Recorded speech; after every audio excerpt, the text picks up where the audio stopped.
단 7분 만에 유럽 16개국이 암흑에 잠겼을 때 전 세계는 오직 한국만을 주목했습니다. 유럽 전역을 공포로 몰아넣었던 대정전 사태. 30년 경력의 전력권이자 디터 크라우스는 자신의 눈을 의심했습니다. 전 세계 어느 나라도 해결하지 못한 전력 재난 속에서 유독 한국만이 16분이라는 비현실적인 숫자를 유지하고 있었기 때문입니다. 처음에 그는 확신했습니다. 이건 명백한 데이터 조작이다. 1년에 정전이 단 16분뿐이라는 건 신이 아닌 이상 불가능하다. 유럽의 자존심을 걸고 한국의 결함을 찾아내기 위해 직접 방한한 크라우스 박사. 하지만 그는 한국전력관제센터에 발을 들인 지 단 30초 만에 자신이 평생 쌓아온 모든 신념이 무너져 내리는 충격적인 광경을 목격하게 됩니다. 그는 한국이 단순히 운이 좋았던 것이 아니라 유럽은 죽었다 깨어나도 흉내낼 수 없는 이것을 시스템의 핵심에 숨겨두었다는 사실을 깨달았습니다. 섭씨 41도 전 국가적 전력 붕괴가 초읽기에 들어갔던 그 절체절명의 순간 한국인 관제사가 단 한 번의 망설임도 없이 내린 그 결정은 현장에 있던 독일 전문가들을 경악케 했습니다. 도대체 유럽의 최첨단 기술도 해결하지 못한 대재앙을 한국은 어떻게 소리 없이 지워버린 것일까요? 그리고 전 세계 전문가들이 복제가 불가능하다며 혀를 내두른 한국 전력망의 진짜 정체는 무엇이었을까요? 전 세계 전력망의 표준을 바꿔버린 대한민국의 위대한 철학, 그 경이로운 뒷이야기가 지금 시작됩니다. 안녕하세요. 해외감동튜브입니다. 이야기 시작에 앞서 구독, 좋아요, 그리고 대한민국 파이팅 댓글로 한국을 응원해주세요. 안녕하세요. 시청자 여러분, 저는 유럽연합에너지위원회의 수석 자문위원이자 지난 30년간 전 세계 전력망의 설계와 운영을 총괄해온 디터 크라우스입니다. 사실 저는 한국이라는 나라에 대해 그리 깊은 관심을 가져본 적이 없었습니다. 유럽과 미국의 전문가들에게 전력망이란 시장 경제의 자유와 고도의 분산 제어가 결합된 민주주의적 시스템의 정수였고, 한국처럼 국가 주도의 단일 운영 체제를 유지하는 방식은 시대에 뒤처진 비효율적인 독점 모델이라고만 치부했기 때문입니다. 유럽의 네로라하는 공학자들 사이에서 한국의 전력 기술은 그저 선진국들의 기술을 적당히 들여와 운영하는 수준으로 여겨졌고, 심지어 일부 동료들은 한국의 전력 통계가 지나치게 깨끗하다며 수치 조작의 가능성까지 노골적으로 언급하곤 했습니다. 저 역시 그들의 시각과 크게 다르지 않았습니다. 하지만 2024년 여름 유럽 전역을 강타한 유례없는 대정전 사태는 제가 평생을 바쳐 쌓아온 모든 공학적 자부심을 단숨에 무너뜨리고 말았습니다. 독일과 프랑스를 포함한 16개국이 단 7분 만에 어둠 속에 잠기며 수조 원의 경제적 손실과 인명피해를 내고 있을 때 전 세계 에너지 보고서의 한 귀퉁이에 적힌 한국의 수치는 도저히 상식적으로 이해할 수 없는 수준이었습니다. OECD가 발표한 전력 신뢰도 지표를 보면 미국의 연간 평균 정전 시간은 328분이었고 전력 강국이라 자부하던 독일조차 190분을 기록하고 있었습니다. 그런데 한국의 수치는 단 16분이었습니다. 이 수치는 전력 공급의 안정성이 생명인 반도체와 디스플레이 등 첨단 제조 산업의 생산성을 결정짓는 핵심 지표이기도 합니다. 정전으로 인한 실업률이나 경제 지표 하락을 걱정해야 하는 다른 선진국들과 달리 한국은 전력망의 완벽한 안정성을 바탕으로 세계 최고의 산업 경쟁력을 유지하고 있었던 것입니다. 저는 처음 이 자료를 접했을 때 눈을 의심하며 계산 오류라고 확신했습니다. 국토 면적이 좁고 인구 밀도가 높은 한국의 특성상 전력 수요의 변동폭이 극심할 수밖에 없는데 어떻게 이런 극한의 수치가 가능하단 말입니까? 제가 속한 위원회에서는 한국이 작은 정전들은 통계에서 누락시키거나 유지 보수라는 명목으로 교묘하게 감추고 있을 것이라며 비웃었습니다. 하지만 10년치의 세부 데이터를 낱낱이 분석할수록 저의 의심은 당혹감으로 변해갔습니다. 한국은 3분 이상의 모든 정전을 빠짐없이 기록하고 있었으며 오히려 유럽보다 훨씬 더 엄격한 잣대로 자신들의 시스템을 감시하고 있었기 때문입니다. 결국 저는 이 모든 의문의 실체를 제 눈으로 직접 확인하기 위해 한국행 비행기에 몸을 실었습니다. 저는 한국의 시스템에서 반드시 치명적인 결함을 찾아내어 유럽의 방식이 틀리지 않았음을 증명하고 싶었습니다. 하지만 서울에 도착해 한국의 대기업들이 밀집한 산업단지와 국가관제센터의 내부 자료를 하나씩 검토하기 시작하면서 저는 제가 무지했다는 사실을 뼈저리게 느끼기 시작했습니다. 그곳에는 전 세계 어느 공학 교과서에도 나오지 않는 기괴할 정도로 완벽한 운영 알고리즘이 작동하고 있었고, 유럽의 전문가들이 그토록 무시했던 단일 운영 구조는 사실 위기 상황에서 그 누구보다 빠른 결단을 내리기 위한 한국만의 거대한 설계였습니다. 그러나 이때까지만 해도 저는 이것이 한국이 숨겨둔 진짜 비장의 무기라고는 생각하지 못했습니다. 단순히 중앙 집중식 통제가 잘 이루어지고 있는 정도로만 이해했죠. 하지만 섭씨 40도를 웃도는 기록적인 폭염이 한국을 덮치고 전 국가적인 에너지 위기가 찾아왔을 때, 저는 한국이 전 세계에 단 한 번도 공개하지 않았던 비밀스러운 방어 체계를 목격하게 됩니다. 유럽과 미국의 그 어떤 천재 과학자들도 상상조차 못했던 이 놀라운 기술은 이미 한국의 전력망 깊숙한 곳에서 조용히 숨쉬고 있었고, 그것이 드러나는 순간 아시아의 판도뿐만 아니라 전 세계 에너지 역사가 뒤바뀌게 될 것이라는 사실을 저는 꿈에도 몰랐습니다. 과연 한국이 전 세계 전문가들의 비웃음을 단숨에 잠재우며 보여준 그 충격적인 무기는 무엇이었을까요? 이제부터 제가 한국에서 목격한 믿기지 않는 진실을 하나씩 들려드리겠습니다. 제가 한국전력거래소의 중앙관제소에 처음 발을 들였을 때 느꼈던 감정은 경외심이 아니라 오히려 강한 거부감이었습니다. 유리창 너머로 보이는 거대한 전광판에는 한국 전역의 전력 흐름이 실시간으로 흐르고 있었지만 제 머릿속에는 오직 하나뿐인 생각만 맴돌았습니다.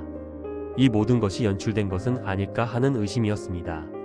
사실 저를 포함한 서구권의 기술 관료들에게 한국은 그저 미국의 기술을 이식받아 성장한 아시아의 작은 국가일 뿐이었습니다. 우리 유럽인들이 수백 년간 쌓아온 전력망의 역사와 복잡한 시장 논리를 이들이 단기간에 이해하고 따라잡는다는 것은 불가능하다고 믿었기 때문입니다. 특히 한국의 단일 운영 모델에 대해 독일과 프랑스의 전문가들은 입을 모아 비판했습니다. 경쟁이 없는 시스템은 필연적으로 나태해지고 사고 대응 능력은 떨어질 수밖에 없다는 것이 우리 학계의 정설이었기 때문입니다. 하지만 제가 그곳에서 가장 먼저 확인한 주파수 유지율 데이터는 제 공학적 상식을 정면으로 부정하고 있었습니다. 전력망의 심장 박동이라 불리는 주파수는 오차 범위가 커질수록 기계에 무리를 주고 결국 대규모 정전으로 이어집니다. 유럽에서는 여름철 냉방 수요가 급증하면 주파수가 출렁이는 것을 당연하게 여겼고, 이를 방어하기 위해 수십 개의 국가가 머리를 맞대고 몇 시간씩 회의를 거듭해야 했습니다. 그런데 한국의 주파수 그래프는 마치 자를 대고 그은 듯이 60Hz의 직선을 유지하고 있었습니다. 소수점 둘째 자리까지 완벽하게 통제되는 그 수치를 보며 저는 관제사에게 물었습니다. 장비가 고장난 것이 아니냐고 말입니다. 어떻게 40도에 육박하는 폭염 속에서 전 국민이 에어컨을 켜고 있는데 이 정도로 안정적인 수치가 나올 수 있는지 도무지 믿을 수 없었습니다. 더욱 충격적인 것은 한국의 전력 품질이 가져오는 경제적 파급 효과였습니다. 한국은 세계 최대의 반도체 생산 기지를 보유하고 있으며 이곳의 공정들은 단 0.1초의 전압 강화만 발생해도 수천억 원의 손실을 보는 정밀한 구조입니다. 만약 유럽이나 미국이었다면 이런 반도체 공장들은 개별적으로 거대한 자가 발전소를 지어 정전 위험에 대비해야 했을 것입니다. 하지만 한국의 기업들은 오직 국가 전력망 하나만을 전적으로 신뢰하며 세계 최고의 반도체와 디스플레이를 쏟아내고 있었습니다. 한국의 전력망이 곧 국가의 실업률을 방어하고 수출 지표를 지탱하는 보이지 않는 신경망 역할을 하고 있었던 것입니다. 미국의 정전 시간이 연간 300분을 넘어가고 유럽의 제조 공장들이 에너지 위기로 가동 중단을 반복하며 경제 성장률이 곤두박질치는 동안 한국은 이 완벽한 전력망을 무기로 전 세계 산업의 주도권을 장악하고 있었습니다. 저는 여전히 이 모든 것이 일시적인 행운이거나 혹은 제가 모르는 어떤 거대한 함정이 있을 것이라고 생각했습니다. 브뤼셀의 제 동료들에게 이 수치를 공유했을 때 그들은 비웃음을 섞어 답장을 보내왔습니다. 한국 같은 조그만 나라에서 전력망 하나를 통제하는 게 뭐 그리 대수냐는 식이었죠. 하지만 그들은 모르고 있었습니다. 한국의 전력 수요는 이미 유럽의 웬만한 강대국들을 넘어선 수준이었고 인구 밀도를 고려한 전력 부하도는 세계 최고 수준이라는 사실을 말입니다. 이 좁은 땅덩어리에 몰린 수천만 명의 에너지를 단 한 번의 사고 없이 실시간으로 배분한다는 것은 공학적으로 거의 기적에 가까운 영역입니다. 그런데도 저는 한국을 얕잡아보며 이들의 운영 방식을 비효율적이라고 비난했습니다. 하지만 관제센터의 내부 로그를 더 깊숙이 파고들기 시작한 순간 저는 제가 아는 전력 제어 이론으로는 도저히 설명할 수 없는 기묘한 패턴을 발견했습니다. 그것은 단순히 발전소를 돌리고 송전선을 연결하는 수준의 기술이 아니었습니다. 한국의 관제 시스템은 마치 미래를 예견이라도 하는 듯 전력 수요가 발생하기도 전에 미리 계통을 조정하고 있었으며 유럽이 7분 만에 무너졌던 그 연쇄 붕괴의 알고리즘을 이미 수십 년 전부터 완벽하게 파해하고 있었습니다. 저는 등 뒤에 서늘한 전율이 흐르는 것을 느꼈습니다. 우리가 한국이라는 나라를 무시하고 비효율적이라 비웃는 동안 그들은 전 세계 그 누구도 시도하지 않았던 거대한 실험을 이미 성공시키고 그 결과를 시스템 깊숙이 감춰두었던 것입니다. 도대체 한국은 어떻게 세계 최강 대국들조차 실패한 이 영역에서 홀로 압도적인 성과를 낼 수 있었던 것일까요? 그리고 제가 마침내 찾아낸 한국의 진짜 비장의 무기, 즉 전 세계 에너지 지형을 뒤흔들 그 정체는 무엇이었을까요? 이제 그 숨겨진 진실의 문턱에서 제가 마주한 가장 충격적인 장면을 여러분께 공개하겠습니다. 제가 한국에서 가져온 실시간 전력 개통 주파수 데이터와 연간 정전 시간 기록을 유럽연합 에너지위원회 특별 세션에서 공개했을 때 돌아온 것은 찬사가 아니라 냉소 섞인 비웃음이었습니다. 벨기에 브뤼셀의 회의실에 모인 서구권의 에너지 석학들은 제 발표가 끝나기도 전에 어이없다는 듯 서로 눈짓을 주고받으며 고개를 저었습니다. 프랑스의 한 수석위원은 제게 다가와 어깨를 으쓱하며 이렇게 말하더군요. 박사님, 그 작은 반도체 공장이나 다름없는 국가에서 일어나는 일들을 우리 거대한 유럽연합의 표준과 비교하시는 겁니까? 그들에게 한국의 성공은 표준화된 기술력이 아닌 그저 좁은 땅덩어리와 단일화된 독점 구조가 만들어낸 우연한 결과물 혹은 철저히 통제된 실험실의 수치에 불과했습니다. 미국 측 대표는 한술 더 떠서 한국이 국가 홍보를 위해 전력 예비율 데이터를 교묘하게 조작해 대외적인 수치만 관리하고 있을 것이라는 음모론까지 노골적으로 제기했습니다. 그들에게 한국은 여전히 서구의 기술을 수입해 쓰는 추종 국가였지 자신들이 배워야 할 선도 국가가 아니었습니다. 유럽의 전문가들은 시장에 경쟁이 없는 한국의 시스템은 언젠가 거대한 외부 충격 한 번에 모래성처럼 무너질 것이라고 장담하며 비효율에 극치라고 맹비난했습니다. 그들은 한국이 운 좋게 대형 사고를 피해 가고 있을 뿐이며 이러한 폐쇄적인 운영 방식은 글로벌 에너지 시장의 흐름에 역행하는 위험한 도박이라며 조롱을 멈추지 않았습니다. 저는 그들의 확신에 찬 목소리를 들으며 깊은 혼란에 빠졌습니다. 제가 한국에서 목격한 그 완벽한 수치들이 정말 그들의 말처럼 정교하게 연출된 속임수에 불과한 것일까 하는 의구심이 제 마음속에 다시 피어올랐기 때문입니다. 하지만 그 조롱의 현장에서 멀리 떨어진 한국에서는 제가 다시 그 땅을 밟기도 전에 전 세계 에너지 역사를 새로 쓰게 될 거대한 폭풍이 몰아치고 있었습니다. 제가 다시 한국으로 돌아왔을 때 서울의 도심은 이미 펄펄 끓어오르는 거대한 용광로와 같았습니다. 기상청 관측 이래 최고 기온인 41도를 돌파하며 전국적으로 에어컨 사용량이 폭증했고 전력 수요 곡선은 유례를 찾아볼 수 없을 만큼 가파르게 수직 상승하고 있었습니다. 보통의 국가라면 이 정도 상황에서는 전력 예비율이 바닥을 드러내고 국가 전역의 순환 정전 예고가 내려져야 정상입니다. 유럽이나 미국이었다면 이미 관제센터의 최고 단계의 비상사태가 선포되고 도시의 기능을 유지하기 위해 일부 지역의 전원을 강제로 차단하는 끔찍한 결정을 내려야만 했을 시간입니다. 하지만 제가 다시 방문한 한국의 전력관제센터는 기이할 정도로 차분하고 평온했습니다. 저는 이 부자연스러운 평온함 뒤에 분명 무언가 거대한 진실이 숨겨져 있을 것이라고 확신하며 관제센터의 내부를 샅샅이 살피기 시작했습니다. 그러던 중 저는 센터의 가장 깊숙한 곳, 일반인의 접근이 철저히 차단된 보안구역에서 기존의 전력 운영 시스템과는 완전히 궤를 달리하는 정체불명의 데이터 흐름을 발견하게 되었습니다. 그것은 단순히 전기를 생산하고 송전하는 일반적인 기술의 범주를 아득히 넘어서는 것이었습니다. 제가 지난 30년간 전 세계를 돌아다니며 보아왔던 그 어떤 스마트 그리드나 인공지능 관리 시스템으로도 설명할 수 없는 한국만의 독창적이고 비밀스러운 방어 체계가 그곳에서 조용히 숨쉬고 있었습니다. 하지만 한국 측 관계자들은 이 시스템의 정체와 작동, 원리에 대해 묻는 제 질문에 마치 약속이라도 한 듯 입을 굳게 다물었습니다. 아직 세계에 공개할 단계가 아니라는 짤막하고도 차가운 답변만이 돌아올 뿐이었습니다. 그들이 숨기려 할수록 저의 의구심과 호기심은 걷잡을 수 없이 커져만 갔습니다. 전 세계 에너지 전문가들이 비효율적이라 비웃고 폄하했던 한국의 단일 운영 구조가 사실은 이 비밀스러운 무기를 완벽하게 작동시키기 위한 하나의 거대한 거푸집이었다는 사실을 저는 서서히 깨닫기 시작했습니다. 서방 국가들이 시장 논리와 책임 분산이라는 허울 좋은 명분 아래 서로 책임을 떠넘기며 시간을 허비하는 동안 한국은 국가의 모든 역량을 단일한 신경망으로 통합하여 인류가 아직 도달하지 못한 에너지 통제의 신기원을 이미 달성해 두었던 것입니다. 41도의 기록적인 폭염이 한국 전력망의 목줄을 죄어오며 전 세계가 한국의 붕괴를 예견하던 그 절체절명의 순간 저는 마침내 한국이 왜 그토록 자신만만했는지, 그리고 전 세계가 무시했던 이 작은 나라가 어떻게 전 인류의 에너지 미래를 뒤흔들 압도적인 기준이 될 것인지 그 충격적인 현장을 목격하게 되었습니다. 그들이 그토록 꽁꽁 감춰왔던 비장의 무기가 마침내 실체를 드러내려는 찰나, 저는 제 공학자로서의 인생을 송두리째 바꿔버릴 가장 소름 돋는 순간을 맞이하게 됩니다.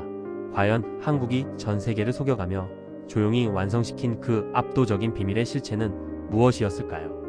나주에 위치한 중앙관제센터의 거대한 스크린이 붉게 물들기 시작한 그 순간, 저는 비로소 한국이 지난 수십 년간 무엇을 준비해왔는지 그 경악스러운 실체를 마주하게 되었습니다. 41도라는 살인적인 폭염 아래서 전국의 예비 전력이 바닥을 드러내기 직전, 유럽의 전문가들이라면 이미 부분적인 정전을 시행하며 피해 최소화에 급급했을 그 시점에 한국의 관제사들은 상상조차 할 수 없는 방식으로 움직이기 시작했습니다.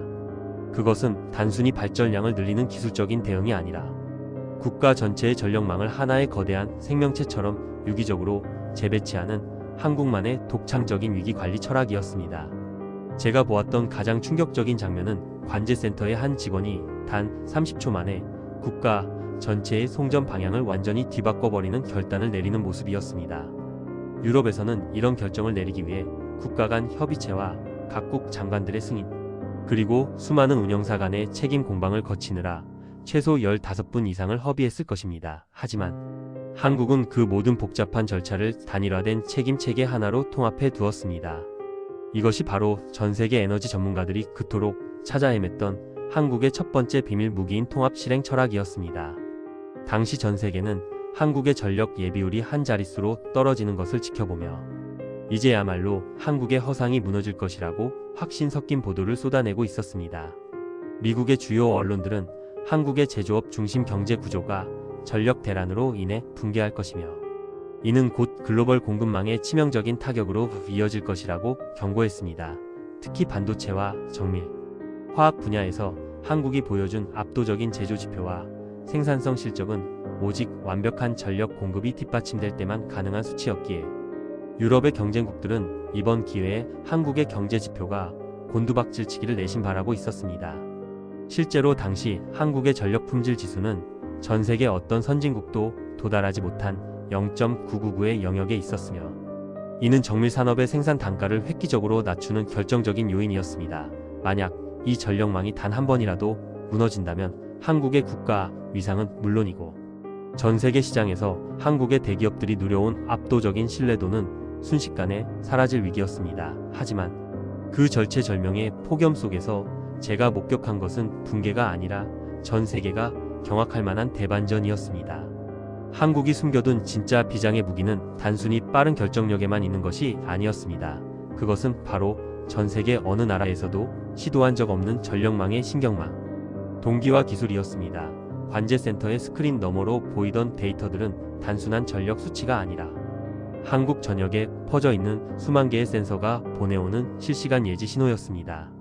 이 시스템은 사고가 발생한 뒤에 대응하는 것이 아니라 기온의 변화와 사람들의 활동 패턴, 심지어 공장들의 미세한 전력 소비 흐름까지 분석하여 사고가 발생할 지점을 미리 예측하고 그곳에 선제적으로 전력을 우회 배치하고 있었습니다. 저는 제 눈으로 보고도 믿을 수 없었습니다. 유럽이 수십 년간 수조 원을 투자하며 꿈꿔왔던 지능형 전력망의 완벽한 형태가 이미 한국에서는 일상의 운영체계로 깊숙이 자리 잡고 있었던 것입니다. 이 기술이야말로 미국과 유럽이 그토록 한국을 얕잡아 보면서도 한편으로는 두려워했던 한국 전력망의 진짜 정체였습니다. 더욱 놀라운 사실은 한국이 이 압도적인 기술력을 전 세계에 단 한 번도 자랑하거나 공개한 적이 없었다는 점입니다. 그들은 오히려 유럽의 전문가들이 자신들의 시스템을 비효율적이라고 비웃을 때조차 묵묵히 이 시스템을 정교화하는 데만 집중했습니다.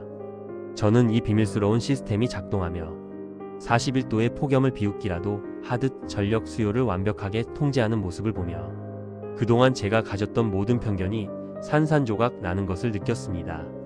유럽과 미국의 기술진들이 전력망의 안정성을 담보하기 위해 수조 원의 추가 발전 설비를 건설하고 실업률 증가를 감수하며 산업용 전기를 차단하는 극단적인 선택을 고민할 때 한국은 오직 이 보이지 않는 무기 하나로 국가 전체의 경제를 지켜내고 있었습니다.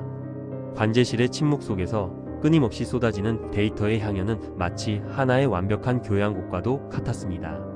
위기가 찾아올 때마다 시스템은 스스로 최적의 경로를 찾아내어 과부하가 걸린 선로의 부하를 10만 분의 1초 단위로 분산시켰습니다. 제가 곁에서 지켜본 한국의 관제사들은 당황하기는커녕 이 거대한 시스템의 흐름을 마치 거울을 보듯 명확하게 읽어내고 있었습니다.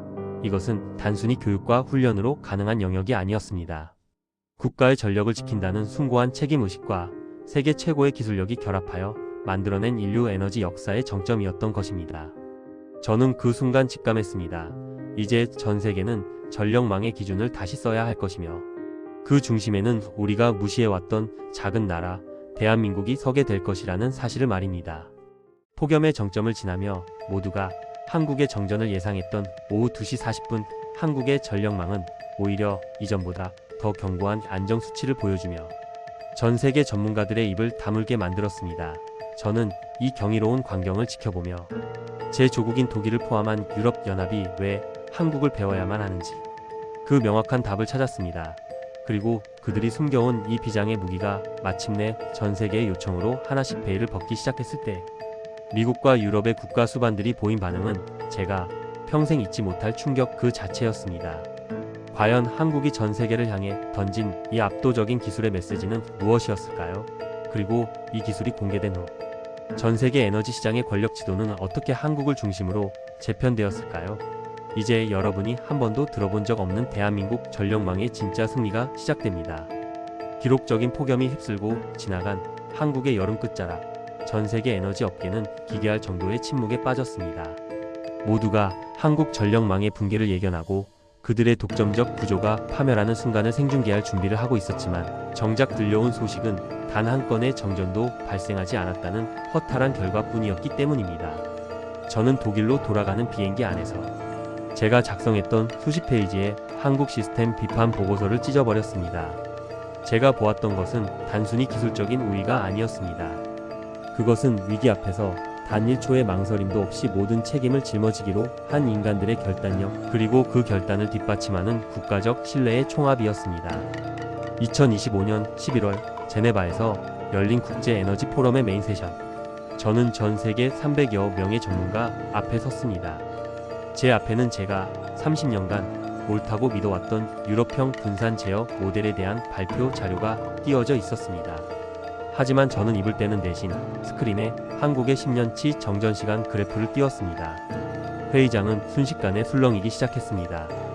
한 나라가, 그것도 거대한 제조 강국이 연간 정전시간 16분을 10년째 유지하고 있다는 사실은 그곳에 모인 전문가들에게는 공학적 불가능에 가까운 수치였기 때문입니다. 저는 마이크를 잡고 떨리는 목소리로 선언했습니다. 여러분, 우리는 지난 수십 년간 틀렸습니다. 우리가 효율이라고 불렀던 책임의 분산은 위기 앞에서 무력한 방관일 뿐이었습니다. 한국은 사례가 아니라 이제 전 세계가 따라야 할 유일한 기준입니다. 제 발표가 끝나자마자 회의장은 아수라장이 되었습니다. 독일 대표는 한국의 모델이 민주적이지 않다며 반발했고 프랑스 대표는 그것이 독점 체제의 위험성을 내포하고 있다고 비난했습니다. 하지만 저는 그들에게 되물었습니다. 그렇다면 당신들은 41도의 폭염 속에서 시민들의 생명줄인 전기를 단 30초 만에 지켜낼 자신이 있습니까? 합의와 회의를 거치느라 15분을 허비하며 도시가 암흑에 잠기는 것을 지켜보는 것이 당신들이 말하는 민주적 효율입니까? 그 질문에 회의장은 얼음물을 끼얹은 듯 조용해졌습니다. 숫자는 거짓말을 하지 않습니다. 한국의 16분은 그들이 보이지 않는 곳에서 얼마나 처절하게 위기를 사전 차단해 왔는지를 증명하는 훈장이었습니다. 이후 전 세계에는 한국 전력망 따라하기 열풍이 불었습니다. 독일과 미국, 심지어 일본까지 한국전력공사의 시스템과 소프트웨어를 수조 원을 들여 수입해 갔습니다. 하지만 결과는 참담했습니다. 시스템은 똑같았지만 그들은 한국의 16분을 복제하지 못했습니다. 왜였을까요? 제가 분석한 이유는 명확했습니다. 그들은 한국의 소프트웨어는 샀지만 한국인들이 가진 책임의 무게는 사지 못했기 때문입니다.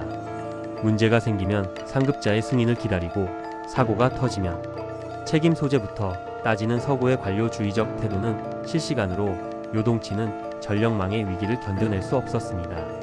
한국은 전기를 관리한 것이 아니라 전기를 대하는 국가적 태도를 설계했던 것입니다. 한국의 전력망은 단순한 인프라가 아닙니다.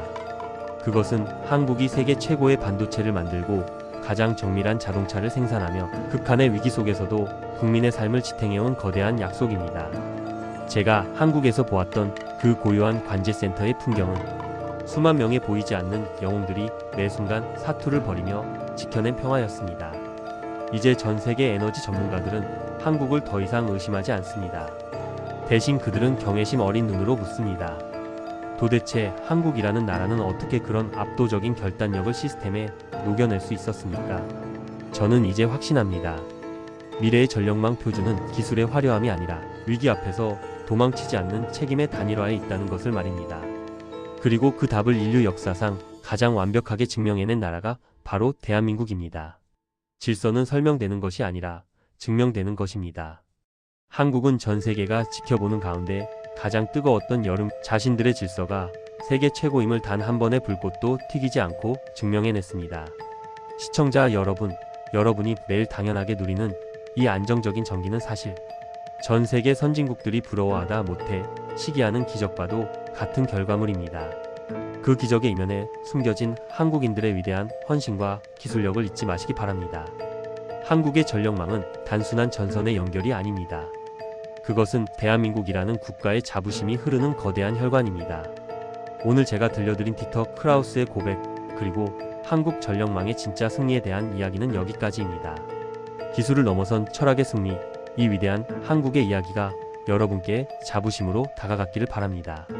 이 영상이 유익하셨다면 구독과 좋아요 부탁드리며 저는 다음 시간에도 전 세계를 놀라게 한 대한민국의 숨겨진 저력에 대한 이야기로 돌아오겠습니다.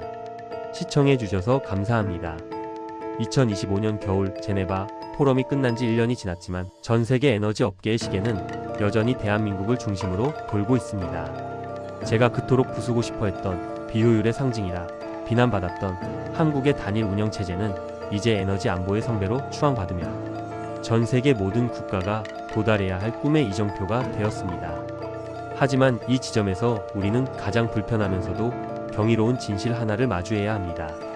수많은 강대국이 수조 원의 예산을 들여 한국의 시스템을 복제하려 했음에도 불구하고 왜 그들은 단 한 곳도 한국의 연간 정전 16분이라는 기적을 재현하지 못했는가 하는 점입니다.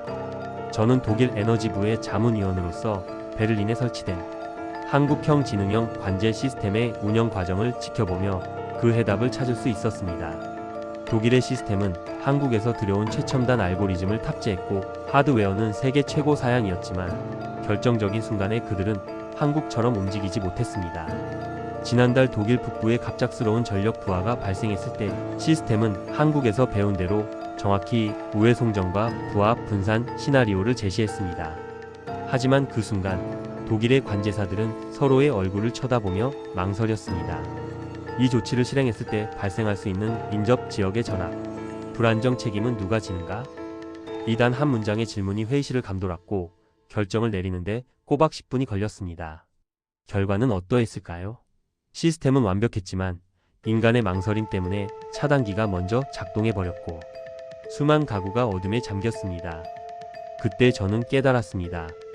한국 전력망의 진짜 정체는 소프트웨어가 아니라 위기 상황에서 누군가 내가 책임지겠다라고 말할 수 있는 한국인 특유의 책임의 응집력에 있었다는 사실을 말입니다.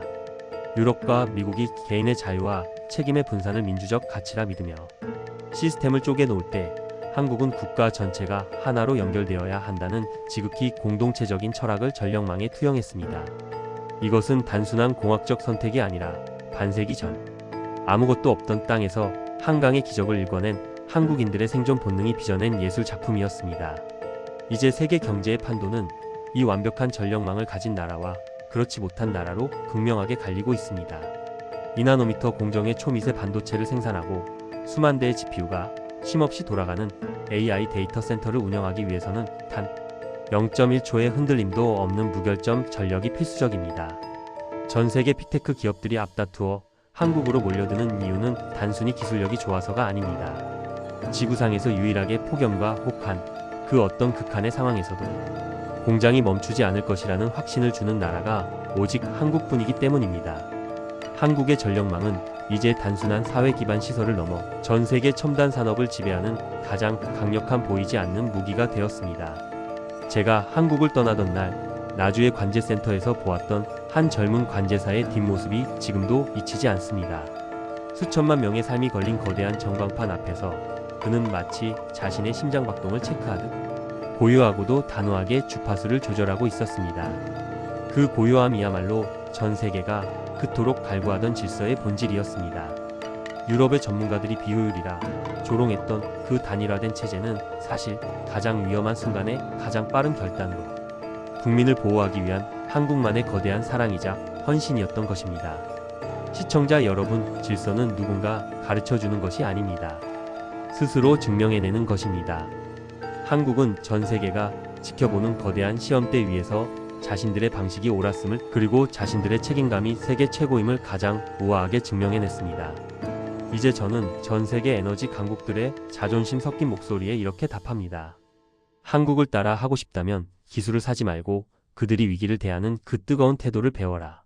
오늘 제가 전해드린 이 긴 여정의 끝에서 여러분은 무엇을 느끼셨습니까? 우리가 당연하게 켜는 형광등 불빛 하나에도 전 세계 전문가들을 무릎 꿇게 만든 대한민국의 위대한 철학과 수많은 이들의 밤샘 노력이 깃들어 있다는 사실을 기억해 주십시오. 대한민국의 전력망은 꺼지지 않는 불꽃이자 인류의 미래를 밝히는 가장 밝은 등대입니다. 디터 크라우스의 시선으로 바라본 한국 전력망의 경이로운 승리, 그 최종장의 이야기는 여기까지입니다. 기술을 넘어선 국가적 신뢰와 책임의 기록이 여러분께 깊은 울림이 되었기를 바랍니다. 지금까지 함께 해주신 여러분 진심으로 감사합니다. 대한민국 전력망의 기적은 지금 이 순간에도 여러분의 곁에서 계속되고 있습니다. 제30년 공학자 인생을 통틀어 가장 뼈아픈 교훈은 기술이 정점에 도달했을 때 마지막에 남는 것은 결국 사람의 철학이라는 사실이었습니다. 제가 제네바 포럼을 마치고 다시 독일로 돌아와 은퇴를 앞둔 지금 전 세계 에너지 업계에는 여전히 풀리지 않는 하나의 거대한 수수께끼가 남아 있습니다. 왜 한국의 시스템은 다른 나라에서 복제되지 않는가? 라는 질문입니다. 미국은 한국의 인공지능 배전망을 그대로 수입했고, 중동은 한국의 원전과 송전 기술을 통째로 이식했으며, 동남아시아는 한국의 운영 매뉴얼을 교과서처럼 따랐습니다. 하지만 그 어느 나라도 연간 정전 16분이라는 신화적인 수치에는 단 1분도 가까이 다가가지 못했습니다. 저는 이제 그 마지막 비밀의 열쇠를 여러분께 말씀드리려 합니다. 한국 전력망의 핵심은 구리선과 변압기, 그리고 복잡한 알고리즘이 아니었습니다. 그것은 바로 한국 사회가 수십 년간 쌓아온 보이지 않는 신뢰의 자본이었습니다. 유럽의 전력망은 시장의 논리에 따라 갈기갈기 찢겨 각자의 이윤을 추구하는 거래의 장이 되었지만 한국은 달랐습니다. 그들은 국가의 혈관인 전력망만큼은 효율이라는 이름의 탐욕에 내주지 않았습니다. 한국의 전력망은 국민과 국가 사이에 맺어진 가장 거대하고도 숭고한 약속이었습니다. 어떤 상황에서도 전기는 끊기지 않아야 하며, 그것이 국가의 자존심이라는 그 말로 설명하기 힘든 무거운 책임감이 지금의 기적을 만든 것입니다. 제가 한국의 현장에서 만났던 은퇴한 노련한 기술자부터 갓 입사한 젊은 관제사까지 그들의 눈빛에는 서구의 전문가들에게서는 결코 찾아볼 수 없던 기이한 공통점이 있었습니다. 그들은 전기를 단순히 팔아야 할 상품으로 보지 않았습니다. 그들에게 전기는 병원의 수술실을 밝히고 반도체 공장의 정밀한 기계를 돌리며 아이들의 공부방을 지키는 생명줄 그 자체였습니다. 유럽의 관제사들이 퇴근 시간이 되면 책임을 미루고 자리를 떠날 때, 한국의 관제사들은 폭풍우가 치는 밤이면 누가 시키지 않아도 현장으로 달려가 전선을 붙잡았습니다. 이 복제 불가능한 헌신이 바로 수조 원짜리 슈퍼컴퓨터도 흉내낼 수 없는 한국 전력망의 진짜 엔진이었습니다. 이제 전 세계는 기술의 화려함보다 한국이 지켜온 이 일체화된 시스템의 가치에 다시 주목하고 있습니다. 분산과 경쟁이 혁신이라고 믿었던 서구의 오만함이 대정전이라는 참혹한 대가를 치르는 동안 한국은 묵묵히 단일화된 책임 구조를 지켜내며 위기에 가장 강한 국가 모델이 무엇인지를 몸소 증명해 보였습니다. 한국의 전력 시스템은 단순히 효율적인 기계가 아니라 공동체의 안위를 위해 모든 구성원이 하나로 묶여 작동하는 거대한 신뢰의 산물이었던 것입니다. 저는 이제 은퇴하며 전 세계 젊은 공학자들에게 이렇게 조언합니다. 최고의 기술을 보고 싶다면 독일로 가라. 하지만 최고의 시스템을 보고 싶다면 대한민국으로 가라. 그곳에는 기술보다 위대한 사람의 철학이 흐르고 있다. 한국인들이 당연하게 누리는 그 16분의 기적은 전 세계가 도달하고 싶어도 도달할 수 없는 인류 전력 공학의 정점입니다. 시청자 여러분, 우리가 매일 아침 전등 스위치를 올릴 때 느껴지는 그 당연한 평화는 사실 전 세계가 경이로운 눈으로 지켜보는 위대한 승리의 연속입니다. 대한민국의 전력망은 국가의 운명을 지탱하는 보이지 않는 뿌리이며 어떤 거센 폭풍이 몰아쳐도 흔들리지 않는 우리 시대의 가장 견고한 방패입니다. 이 시스템을 만들어낸 선대들의 땀방울과 이를 지켜가는 수많은 영웅의 헌신에 깊은 경의를 표합니다. 디터 크라우스가 한국에서 발견한 마지막 진실, 그것은 기술이 아니라 대한민국 그 자체였습니다. 오늘 이 영상이 여러분의 가슴속에 뜨거운 자부심으로 남았기를 바랍니다. 한국의 전력망은 멈추지 않을 것입니다. 그리고 그 길은 전 세계 에너지 역사의 새로운 이정표가 될 것입니다. 긴 여정을 함께 해주신 여러분 진심으로 감사합니다. 대한민국 전력망의 신화는 앞으로도 계속될 것입니다. 디터 크라우스가 현직에서 물러난 지 수년의 시간이 흘렀지만 그가 남긴 이른바 한국 리포트는 여전히 국제에너지기구와 각국 싱크탱크에서 가장 많이 인용되는 전설적인 문서로 남아 있습니다. 유럽에 오만했던 공학자가 자신의 평생 신념을 꺾고 써내려간 이 보고서의 첫 문장은 이렇게 시작됩니다. 우리는 기술을 보러 한국에 갔지만 그곳에서 우리가 마주한 것은 기술을 넘어선 국가적 품격이었다. 이 짧은 문장은 지난 세기 동안 서구 사회가 쌓아온 공학적 오만함을 단숨에 무너뜨린 역사적 선언이 되었습니다. 제가 이 긴 이야기에 마침표를 찍으며 여러분께 꼭 전하고 싶은 마지막 진실은 한국의 전력망이 세계 1위인 진짜 이유가 결코 운이나 지형적 특성 때문이 아니라는 점입니다. 크라우스 박사가 은퇴 후 독일의 한 매체와 가진 마지막 인터뷰에서 그는 전 세계가 궁금해하던 질문에 다시 한번 답했습니다. 왜 미국과 유럽은 한국의 시스템을 사갔으면서도 한국처럼 운영하지 못하는가? 그의 대답은 명확했습니다. 그들은 사고가 나지 않는 시스템을 원했을 뿐 사고를 막기 위해 자신의 인생을 거는 사람을 키우지 않았기 때문입니다.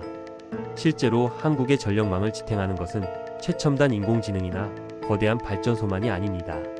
그것은 폭풍우가 치는 밤, 거센 바람에 전선이 흔들릴 때 누가 시키지 않아도 현장으로 달려가는 수만 명의 무명 기술자들, 그리고 내가 이 스위치를 조작하는 순간 대한민국의 심장이 멈출 수도 있다는 극도의 긴장감을 사명감으로 승화시킨 관제사들의 철학입니다. 유럽의 전문가들이 매뉴얼과 법적 책임을 따지며 15분을 허비할 때 한국의 관제사가 단 30초 만에 국가의 운명을 바꿀 결단을 내릴 수 있었던 비결은 바로 이 단일화된 책임의 무게를 기꺼이 짊어지는 한국인 특유의 기질에 있었습니다. 이제 전 세계는 한국을 기술 수입국이 아닌 문명의 표준을 제시하는 나라로 대우하고 있습니다. 미국의 반도체 설계사들은 한국의 전력망을 세계에서 가장 깨끗한 도화지라고 부릅니다. 전압의 미세한 흔들림조차 허용하지 않는 한국의 무결점. 전력망 위에 서라야만 인류 최첨단의 기술이 꽃을 피울 수 있기 때문입니다. 2024년 대정전 사태 이후 전 세계 에너지 지도는 완전히 재편되었습니다. 과거에는 누가 더 많은 에너지를 생산하느냐가 강대국의 척도였다면 이제는 누가 더 한국처럼 완벽하게 관리하느냐가 국가 경쟁력의 핵심이 되었습니다. 저는 디터 크라우스가 한국을 떠나며 관제센터 방명록에 남긴 마지막 글귀를 기억합니다. 불이 켜져 있는 동안 우리는 당신들의 존재를 잊겠지만 그 잊힌 평화야말로 당신들이 이룩한 가장 위대한 업적입니다. 우리가 매일 아침 눈을 떠 스마트폰을 충전하고 밝은 전등 아래서 밥을 먹으며 당연하게 누리는 이 평온한 일상은 사실 세계 최고의 기술력과 세계 최고의 책임감이 빚어낸 24시간의 기적입니다. 시청자 여러분, 16분이라는 숫자는 단순한 통계가 아닙니다. 그것은 대한민국이라는 국가가 국민에게 주는 가장 강력한 약속이자 전 세계 그 어떤 강대국도 흉내낼 수 없는 자부심의 상징입니다. 우리는 전력망을 수출하는 것이 아니라 위기를 기회로 바꾸고 책임을 자부심으로 승화시키는 대한민국의 정신을 전 세계에 보여주고 있는 것입니다. 디터 크라우스가 목격했던 그 충격적인 광경, 그리고 전 유럽을 경악게 했던 한국의 16분. 그 뒤에 숨겨진 진짜 이야기는 여기서 끝이 납니다. 하지만 대한민국 전력망이 써 내려갈 새로운 전설은 지금 이 순간에도 여러분의 머리 위에서 발밑에서 쉼없이 흐르고 있습니다. 이 위대한 시스템을 만들어낸 선배들의 땀방울과 이를 지켜가는 현장의 영웅들에게 다시 한번 경의를 표합니다. 오늘 제가 준비한 8단계의 대서사시는 여기까지입니다. 이 영상이 여러분의 가슴속에 대한민국의 일원이라는 자부심을 깊게 새겨 넣었기를 바랍니다. 지금까지 함께해주신 시청자 여러분 진심으로 감사합니다. 저는 또 다른 대한민국의 위대한 이야기로 돌아오겠습니다. 여러분의 오늘 하루가 한국의 전력망처럼 흔들림 없이 빛나기를 기원합니다. 감사합니다.